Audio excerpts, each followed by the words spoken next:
karena kita harus mengikuti Pak apa Yesus menurut Yesus gitu loh. Yesus tak kenal Kristen. Yang membawa Kristen itu Paulus di dalam Kisah Para Rasul 11, 25 dan 26. Yesus tak pernah kenal Kristen. Coba mungkin Bapak bisa tunjukkan Yesus menyebut Kristen aja di mana? Tak pernah. Karena ajaran Yesus. Ya, Bisa kita silakan Pak. ngomong. Bagaimana bilang Bapak Yesus tidak mengenal Kristen sedangkan Yesus itu sendiri yang Kristen? Mana Yesus mengajarkan dia itu agama Kristen? Dia mana? Mana? Coba tunjukkan ke saya dulu datanya. Bukan Yesus itu beragama Kristen. Yesus itu sendiri. Yesus itu sendiri Kristen. Orang-orang yang percaya Yesus itulah disebut Kristen. Mana kata Yesus mana? Coba Bapak sebutkan datanya di mana Yesus menyebut Kristen. Bukan Yesus menyebut dirinya Kristen, Bapak. Iya, apa Yesus katakan coba? Tapi orang-orang yang percaya Yesus itu yang disebut Kristen. Orang-orang yang percaya Yesus yang disebut Kristen, tapi Yesus nggak pernah mengajarkan dia itu Tuhan. Bagaimana kalian mengatakan Kristen itu ajaran Paulus yang mentuhankan Yesus? Yesus tak pernah mengatakan itu Tuhan. Sekarang saya tanya juga Pak, sebentar. Kalau kita gini Pak, kalau Bapak tadi kan tanya tidak ada Yesus mengatakan dirinya Kristen. Sekarang Bapak mau tanya tentang ketuhanan Yesus tadi. Itu panjang lebar sudah kita bahas di awal tadi Bapak. Sekarang Bapak tanya itu. Bagaimana saya harus menjelaskannya lagi kepada Bapak? Gitu loh. Oke, jadi gini Pak. Oke. Jadi gini. Ajaran Yesus tidak membatalkan hukum Torah, tetapi melanjutkan dan menyempurnakannya. Matius 5, 17 sampai 20. Oke? Nah, datanglah ajaran Paulus di dalam surat-surat Paulus, Galatia 2:16, Efesus 2 nomor 15, Galatia 3 24 25, Galatia 5 nomor 4, Roma 3:27, Efesus 2 nomor 15. Apa kata Yesus? Janganlah kamu menyangka bahwa aku datang untuk meniadakan hukum Torah atau kitab para nabi. Hukum dan kitab. Nah, kata Yesus di dalam bilangan kitab para nabi saya sudah jelaskan tadi Pak. Kitab para nabi apa? Bilangan 23 nomor 19, Tuhan Allah bukan manusia, bukan anak manusia. Hosea 11 nomor 9, Tuhan bukan manusia. Ayub 9 nomor 32, Tuhan bukan manusia. Datanglah ajaran Paulus mengatakan Yesus itu Tuhan. Roma 14 nomor 9, Roma 10 nomor 9, itu ajaran Paulus. Dengan matinya Yesus bangkit baru menjadi Tuhan. Mana Yesus mengatakan itu Pak? Paulus membatalkan hukum Torah, Galatia 2 nomor 16. Tidak dibenarkan melakukan hukum Torah. Mana kata Musa yang membawa hukum Torah ini Musa? Mana kata Musa seperti ini Pak? Ini Galatia surat-surat Paulus. Efesus 2 nomor 15, dengan matinya Yesus telah membatalkan hukum Torah. Mana kata Yesus dengan matinya diriku? Mana? Dengan matinya diriku Yesus akan membatalkan hukum itu. Mana Pak? Coba tunjukkan kepada saya. Malah Yesus mengatakan di dalam Matius 5, 17, 20 itu jelas sekali. Satu iota atau satu titik tidak bisa ditiadakan daripada hukum Torah dan kitab para nabi. Satu iota Pak, ingat, satu iota atau satu titik. Nah, kalau Paulus membatalkan hukum Torah, contohnya saya kasih, di mana larangan menjinai binatang di dalam Bible, pasti akan lari ke Perjanjian Lama, imamat. Padahal Paulus telah membatalkan hukum Torah, Galatia 2:16. Harus diterima itu. Yang ada cuma di Perjanjian Lama itu larangan untuk menjinai binatang, tetapi Paulus membatalkan, Galatia 2 nomor 16. Tidak dibenarkan untuk melakukan hukum Torah. Dengan matinya Yesus, hukum Torah batal. Itu hukum-hukum. Itu konsekuensi yang harus Bapak terima loh. Berarti tidak ada larangan di dalam Perjanjian Baru untuk menjinai binatang, karena nggak pernah ditemukan larangan menjinai hewan ya di dalam Perjanjian Baru. Bapak bisa tunjukkan kalau ada di dalam Perjanjian Baru. Itu loh. Padahal Paulus telah membatalkan. Silakan Pak Rido.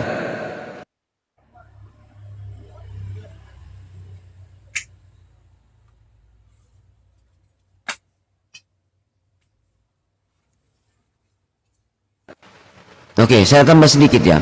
Ajaran Yesus mewajibkan setiap anak laki-laki dikhitan, disunat. Oke ya. Seperti Lukas 2:21. Dan ketika genap 8 hari dan ia harus disunatkan. Ini Yesus sunat. Sekarang logikanya juga, Pak, kok Tuhan disunat, Pak, ini? Nah, kalau Bapak mengatakan bahwasannya pada mulanya adalah firman dan firman menjadi manusia itu yang dimaksud dengan Yesus. Oke ya. Firman itu adalah daging yang menjadi Yesus. Ya toh? Nah, sekarang daging yang disunat itu kemana? Itu Tuhan juga itu. Mana itu dia, Pak? Kalau Bapak harus menarik di situ perkataan Yohanes. Nah, ini kan jadi rancu, Pak, di sini. Yesus itu disunat, itu ajaran Yesus. Sementara Paulus apa, Pak? Paulus mengajarkan di Galatia 5 nomor 6, sebab bagi orang-orang yang ada dalam Kristus Yesus hal bersunat atau tidak bersunat tidak mempunyai suatu arti. Hanya iman yang bekerja oleh kasih. Nah, sebab bersunat atau tidak bersunat tidak penting. Yang penting ialah mentaati hukum-hukum Allah. 1 Korintus 7 nomor 19. Bertentangan nggak dengan ajarannya? Yesus disunat loh. Dikatakan di dalam Kejadian di mana ya? Yang tidak bersunat tidak bisa masuk ke dalam rumah Tuhan. Tak bisa, yang najis. Nah, itu ajaran-ajaran Yesus.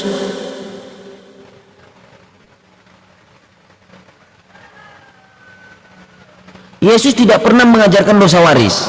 Seperti yang tertulis dalam Markus 10 nomor 14. Ketika Yesus melihat hal itu, ia marah dan berkata, biarkanlah. Ini kalau anak-anak ini ya. Jadi kalau dalam ajaran Paulus, anak-anak itu mati tetap kena dosa. Tetapi apa kata Yesus dalam Markus 10 nomor 14? Karena di dalam ajaran Paulus, di dalam Roma 5 nomor 12 mengatakan bahwasannya dosa waris itu berasal dari Adam. Itu ajaran Paulus, Roma 5 nomor 12. Tapi apa kata Yesus di dalam Markus 10 nomor 14?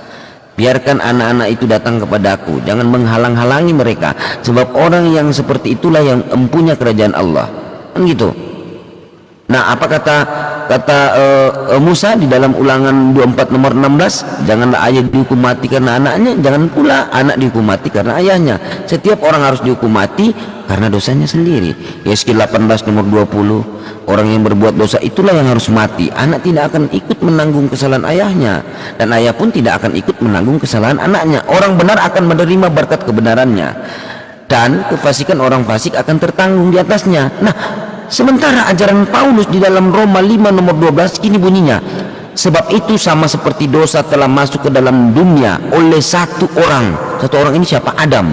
Dan oleh dosa itu juga maut, demikianlah maut itu telah menjalar kepada semua orang karena semua orang telah berbuat dosa. Sebab sebelum hukum Torah ada, telah ada dosa di dunia, tetapi dosa ini tidak diperhitungkan kalau tidak ada hukum Torah. Roma 5 nomor 12 dan 13 ini surat-surat Paulus. Nah, pertanyaannya di sini, di mana Yesus menyatakan bahwasannya dia dilahirkan untuk menebus dosa waris dan dosa Adam? Satu aja Bapak tunjukkan di mana Yesus menyebutkan nama Adam. Gak ada.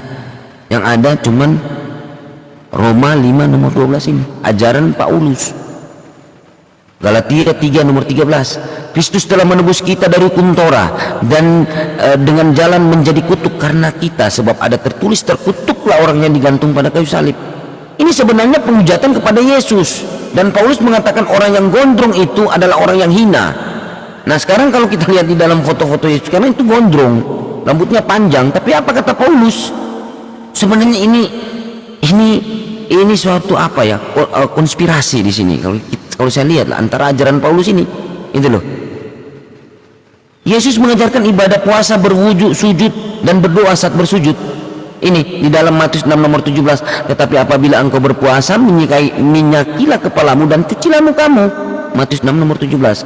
Begitu juga ajaran para nabi-nabi, Nabi Musa. Keluaran 40 nomor 31 dan 32. Musa dan Harun serta anak-anaknya membasuh tangan dan kaki mereka dengan air di dalamnya apabila mereka masuk ke dalam kemah pertemuan, dan apabila mereka datang mendekat kepada mezbah itu, maka mereka membasuh kaki dan tangan seperti yang diperintahkan Tuhan kepada Musa. Nah, kalau kita lihat di dalam Matius 26 nomor 39, itu di dalam terjemahan BIS, itu Yesus bersujud sampai wajahnya menembakkan ke tanah. Dia seorang muslim, Pak. Apa arti muslim? Tunduk dan patuh kepada satu-satunya pencipta langit dan bumi. Itu Yesus di dalam Matius 26 nomor 39. Maka ia Yesus maju sedikit, lalu sujud dan berdoa sampai wajahnya sampai ke tanah. Katanya, ya Bapakku, jikalau sekiranya mungkin, biarlah beban ini lalu daripadaku, tetapi janganlah seperti yang kau kehendaki, melainkan seperti yang engkau kehendaki. Nah, Bilangan 20 nomor 6, Kejadian 17 nomor 3, itu ajaran-ajaran Musa, ajaran Abraham. Itu Pak. Nah, tetapi ajaran Paulus bernyanyi-nyanyi, Efesus 5 nomor 5, Efesus 5 nomor 19, Kolose 3 nomor 16. Ajaran siapa itu? Mana ajaran Yesus bernyanyi-nyanyi, Pak? Mana ajaran Yesus? Nggak ada, bertentangan ajaran Yesus dan ajaran Paulus. Yesus melarang hidup bermewah-mewah, Matius 6, 19 sampai 20. Nah, ajaran Paulus apa? Efesus 4, 28, apa? Di dalam Kristen tidak ada larangan untuk hidup bermewah-mewah, Efesus 4 nomor 28. Itu bertentangan dengan ajaran Yesus dong.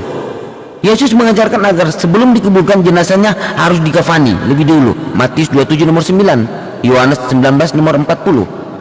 Paulus menggantikan kain kafan dengan pakaian rapi dan peti mati, pakai jas, pakai sepatu. Di mana data tertulis mati itu pakai jas, pakai peti, pakai sepatu? Mana Pak? Tunjukkan dong kepada saya.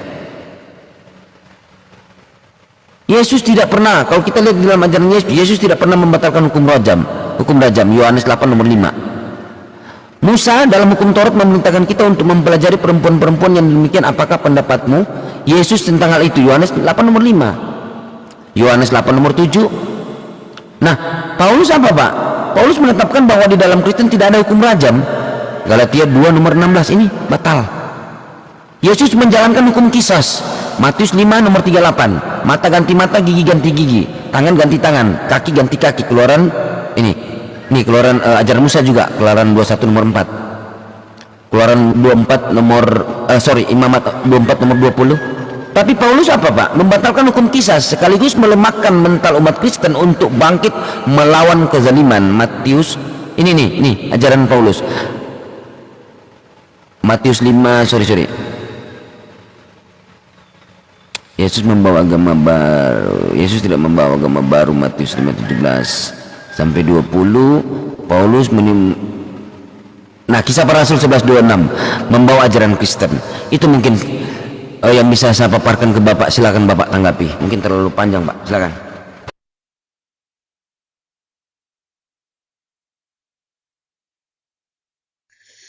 Silahkan ditanggapi oleh user atau Bang Rido. Ini maminya ini Kristen apa Muslim? Maminya. Halo? Maminya Kristen Muslim? Iya, Kristen Mbak. Ah? Kristen. Oh, Kristen Mbak. Oke, silakan. Siapa yang mau menanggapi nih apa yang dipaparkan oleh Bang? Ya, Kristennya ada 3 nih, seru nih. Yuk ditanggapi yuk teman-teman Kristen yuk.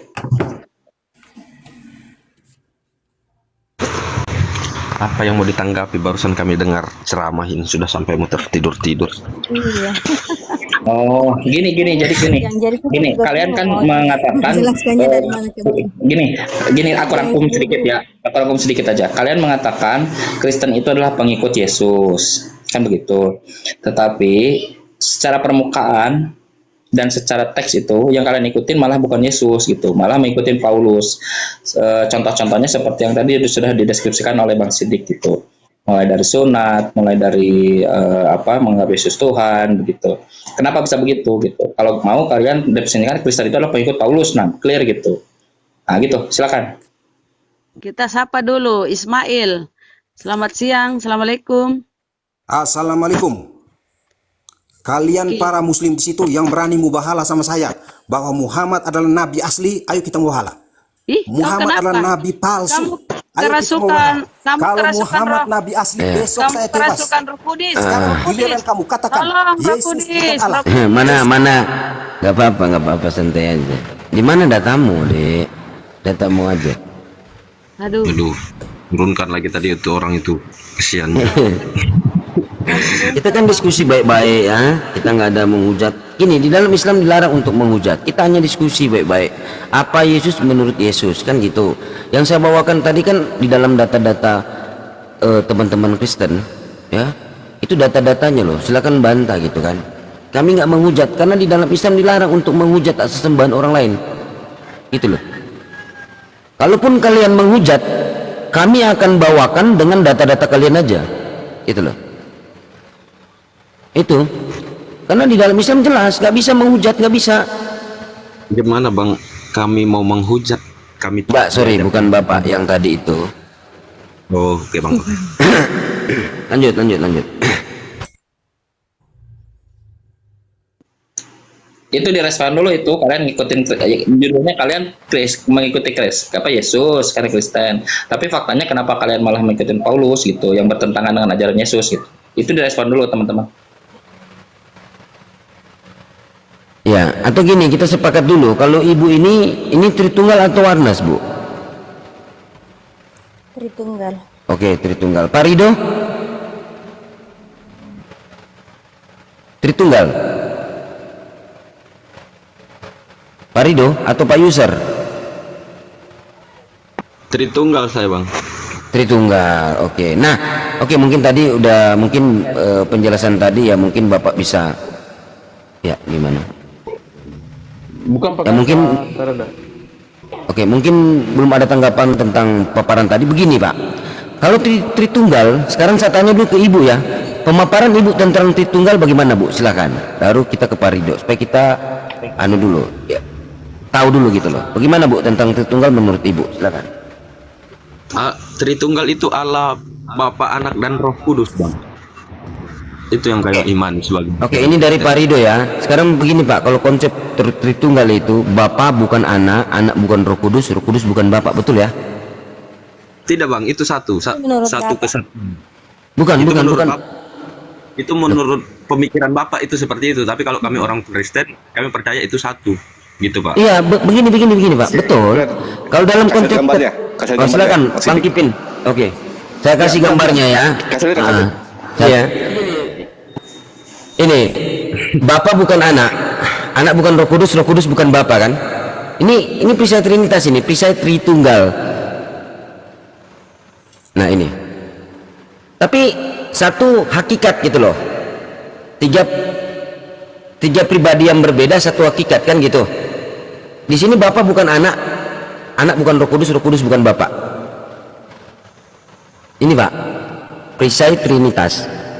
Bukan begitu Pak. Ini Bapak buat gambar bagaimana pula ini Bapak? Gak gitu pula juga gambarnya Pak. Ya, maunya Bapak jelaskan dulu tentang itu. Ya, coba Bapak jelaskan gambar itu buatan Bapak atau buatan siapa? Karena Loh. kami nggak punya yang. Pak, sekarang saya tanya, Tritunggal ini dipelopori oleh siapa? Enggak, maunya Bapak jelaskan dulu.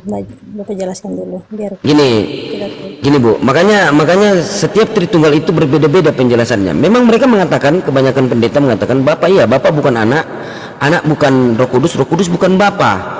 Sekarang kalau Ibu mengatakan Bapak adalah anak, sekarang saya tanya, di mana anak memerintahkan Bapak? Gak pernah. Bapak bukan anak, jelas. Karena anak tidak pernah memerintahkan Bapak. Yang ada Bapak yang memerintahkan anak. Anak bukan Roh Kudus. Kenapa? Menghujat Roh Kudus ini dosanya tidak bisa diampuni. Menghujat anak ini bisa diampuni. Roh Kudus bukan Bapa, karena Bapa yang mengutus Roh Kudus tak pernah mengutus Bapa. Oke? Itu. Tapi satu hakikat menurut kalian, 3 tapi 1. Nah, kalau mengatakan 3 tapi 1 di dalam Imamat 24 nomor 16, kenapa menghujat Bapa hanya dihukum mati? Di dalam Matius 12:32, kenapa menghujat anak bisa diampuni, menghujat Roh Kudus tak bisa diampuni? Bagaimana dikatakan 1?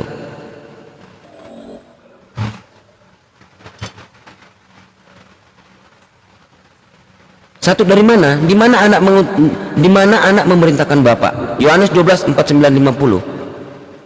Yang ada Bapak yang memerintahkan Yesus. Kan gitu. Jadi saya nggak bisa tarik bahwasanya Bapak ini anak secara biologis. Kalau memang mau tarik ya berarti di dalam Yohanes 1:5 nomor 1, maaf kata saya katakannya, di situ Bapak melahirkan. Yohanes 1 nomor 39, Yohanes 1 nomor 39 itu benih ilahi. Kalau kita lihat secara parameter analogi, kita berpikir di dalam Yohanes 5 nomor 1 bahwasannya kok pencipta langit dan bumi ini melahirkan berarti hamil dong. Berarti hamil hanya perempuan dong. Tetapi di dalam Yohanes 3 nomor 9, Bapa mempunyai benih. Benih itu kalau dalam bahasa Yunani sperma. Kok yang pencipta langit dan bumi ini mempunyai benih? Ini yang jadi. Tapi saya nggak usah masuk di situ. Nah, sekarang coba ibu paparkan tentang Tritunggal ini. Bapa, Putra, dan Roh Kudus. Kalau mengatakan satunya dari mana? 3 tapi 1. Coba satunya yang mana? Coba saya tanya dulu. Satunya yang mana? Kita pelan-pelan aja diskusi.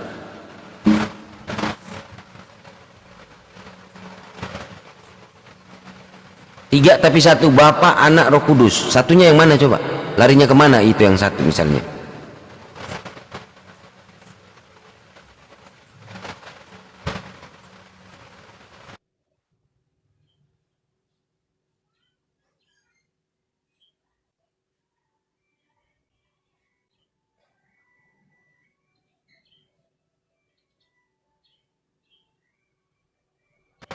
Silakan Pak Rido atau Ibu, silakan.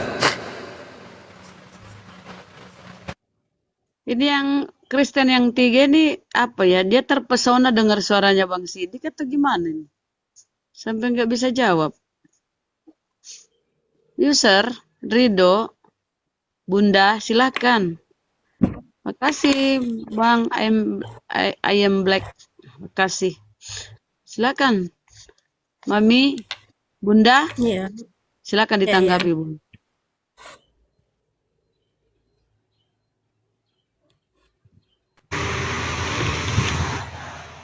Gini, aku mau menjelaskan, tapi nanti dibilang lagi itu palsu karangan Paulus. Nggak apa-apa Pak, Apalah. nggak apa-apa, nyantai aja, diskusi pelan-pelan aja. Silakan.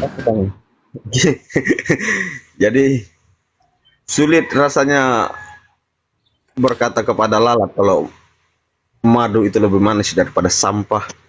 Kalau kita mau menjelaskan itu, Pak, sementara Bapak tidak memahami konsep Tritunggal, bahkan Bapak tidak mengimaninya gitu loh. Jadi tidak bisa itu mau dijelaskan kepada orang yang memang tidak percaya tentang ketuhanan Yesus Kristus, Pak. Jadi apapun saya sampaikan pasti akan Bapak bantah itu, Pak. Pak, kalau memang Yesus itu Tuhan, di dalam Matius 4:8 sampai 10 apa kata Yesus di situ? Apa kata Yesus di dalam Matius 4:8 sampai 10? Bapak tahu nggak bunyinya? Bapak gini ya, Bapak untuk menarasikan kata-kata bijak ya, untuk lalat itu susah meyakinkan. Bapak kembali kepada diri Bapak, bukan kepada kami. Kenapa? Kami menjabarkan apa Yesus menurut Yesus. Apa kata Yesus di dalam Matius 4 nomor 10? Kalau memang dia Tuhan, apa katanya di sini? Ini bunyinya Yesus ya.